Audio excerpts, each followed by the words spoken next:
Bienvenue à toutes et à tous. Merci de nous rejoindre pour le Flash Info. Voici l'actualité.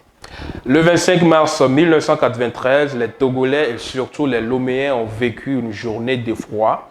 Le camp interarmé de Lomé est attaqué par des assaillants. Leur mission, éliminer physiquement le général Gnassingbé Eyadema, président d'alors. La suite, on la connaît tous, les assaillants sont neutralisés, mais des pertes en vies humaines sont déplorées dans les rangs des forces armées togolaises. 32 ans après, pour le 20e anniversaire du rappel à Dieu du général Gnassingbé Eyadema, des officiers, sous-officiers et militaires des rangs sont décorés par le chef de l'État, Faure Essor-Zimna Gnassingbé, chef des armées.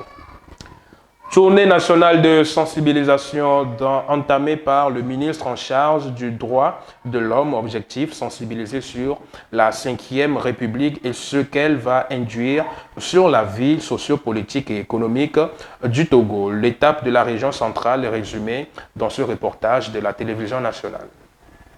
L'ancrage de la 5e République, le gouvernement togolais en action pour une meilleure appropriation des réformes. L'adoption du régime parlementaire redéfinit l'organisation et le fonctionnement des pouvoirs publics. Dans cette dynamique, le gouvernement, à travers le ministère des droits de l'homme, de la formation à la citoyenneté et des relations avec les institutions de la République, mène une campagne de sensibilisation pour familiariser les populations avec le nouveau cadre institutionnel.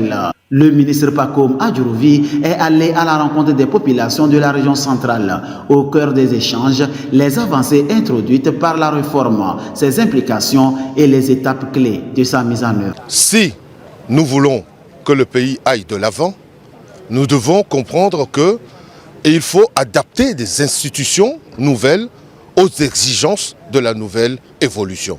Donc la démarche ici, aujourd'hui, à Sokodé, c'est d'aller à la rencontre de nos concitoyens pour expliquer ce pourquoi la Constitution de la 5e République est d'actualité et cadre avec les réalités des temps que nous vivons aujourd'hui parce que notre société a évolué. Au-delà des campagnes de proximité, le ministère mise également sur une large campagne de communication. Affichage, médias digitaux et supports pédagogiques viendront appuyer cette sensibilisation afin d'assurer une meilleure compréhension des réformes par tous. Il y a une campagne aussi de désinformation qui se développe ailleurs. Donc cette campagne aussi vise à rétablir la vérité. Et la vérité, c'est que nous avons souhaité plus de démocratie, plus de renforcement de l'État démocratique, plus de pouvoir à l'exécutif et avec un contrôle permanent du législatif, ce qui nous a amené à mettre en place et le Sénat et l'Assemblée nationale. La démarche est saluée par beaucoup qui comptent mieux s'approprier les nouvelles orientations du pays. Il y a beaucoup de dispositions qui ont été mises en place et la 5e République est en train d'avancer d'une manière progressive et positive. Le ministre nous a entretenus sur tous les aspects qui entourent la 5e République. Donc par rapport à l'ensemble des faits qui nous ont été suffisamment enseignés, nous promettons ancrer les idéaux de la 5e République dans les mœurs de nos activités. Après Sokodé, la tournée se poursuivra dans les autres localités du pays, une démarche citoyenne qui vise à renforcer l'adhésion des populations aux réformes institutionnelles et à assurer une transition harmonieuse vers la 5e République. L'université de Kara est en plein chantier depuis plusieurs mois déjà. De nouvelles infrastructures sont en construction et le ministère de l'Enseignement supérieur et de la Recherche était en visite de chantier. On fait le point dans ce reportage de la TVT. À l'université de Kara, le paysage académique se transforme.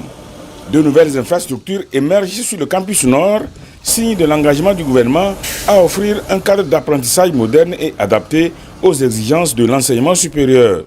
Le ministre de l'Enseignement supérieur et de la Recherche, Kankan Manik Lachaba, est de retour sur le site 4 mois après pour constater l'évolution des travaux. Il préside ici la première réunion du comité ad hoc mise en place. Réunion qui a permis de faire le point des travaux. Nous avons fait une réunion avec l'entreprise Envol qui exécute les travaux. Ils nous ont projeté en détail ce qui est en train d'être fait. Et nous avons exprimé aussi nos inquiétudes sur certains aspects. Les travaux ont commencé en septembre 2023 et d'après les promesses, en octobre, nous allons avoir les bâtiments, c'est-à-dire donc nous projetons ouvrir la rentrée 2025-2026 dans les nouveaux locaux. Le ministre de l'Enseignement supérieur et de la Recherche a suivi avec beaucoup d'intérêt les explications données sur le déroulement des travaux. Nous espérons que chacun puisse jouer son rôle dans toute sa pleine capacité, l'entreprise évidemment, le bureau d'études évidemment aussi, et les acteurs étatiques, l'université, les TP, les finances, le ministère, que tout le monde puisse, dans son périmètre, jouer son rôle, faire les alertes qu'il faut faire, et pour que, en toute transparence et en toute convivialité, nous puissions remonter les difficultés. Certaines difficultés, nous allons les régler à notre niveau. D'autres aussi, il faut se préparer à ce qu'elles nous dépassent et qu'on puisse faire le compte-rendu pour qu'on nous aide à les régler. Mais comme on dit, si on ne connaît pas la maladie, le docteur ne peut pas nous soigner. La faculté des sciences de la santé, l'Institut supérieur des métiers de l'agriculture et l'Institut polytechnique et innovation sont des structures en construction pour la première partie de la première phase du projet.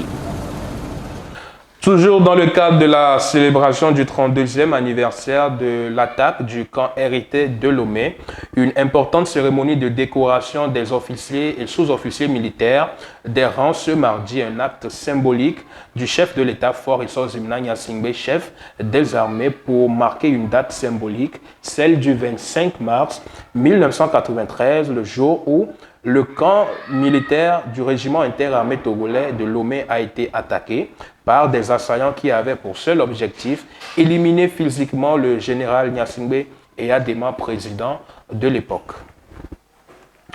Campagne de lecture publique et la caravane de promotion de l'excellence scolaire de la jeune fille ont connu leur apothéose le week-end dernier et c'est la ville de Bassar qui a accueilli l'événement organisé conjointement par le festival Fil Bleu et la Fondation Assal. Et voilà qui met fin à ce bulletin d'information. Merci d'avoir été des nôtres. On se dit à très vite sur Perfect TV.